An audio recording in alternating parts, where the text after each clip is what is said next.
కోడి ఎందుకు ఎప్పుడూ కాళ్ళతో తవ్వుతూ తిరుగుతుంది? పూర్వం ఈ లోకంలో కోడి ఇతర పక్షుల్లాగే గాల్లోకి బాగా ఎగిరేదట. అది చాలా చురుకైనది. ఒకరోజు దేవుడు లోకానికి చాలా ఉపయోగపడే ఒక విలువైన మూలికను తీసుకొచ్చాడు. ఆ మూలిక ఉంటే మనుషులకు రోగాలు రావు. జీవితం ప్రశాంతంగా ఉంటుందట.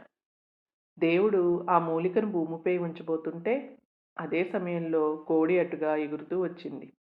అనుకోకుండా ఆ మూలిక దేవుని చేతిలోంచి జారి భూమిలో పడిపోయింది.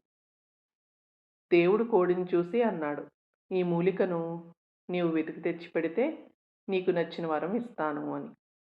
కోడి ముందు గాల్లోకి ఎగిరి వెతకాలని చూసింది.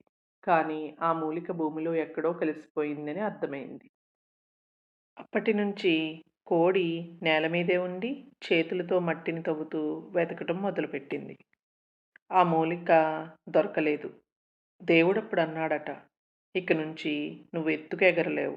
నీ జీవితమంతా ఈ మూలికను వెతుకుతూనే గడపాలి" అని. అందుకే అంటారు, ఈ రోజుకి కూడా కోడి ఎప్పుడూ చేతులతో నేలను తవ్వుతూ ఏదో వెతుకుతున్నట్టే ఉంటుంది. అది ఆ దేవుడి మూలికే అంటారు.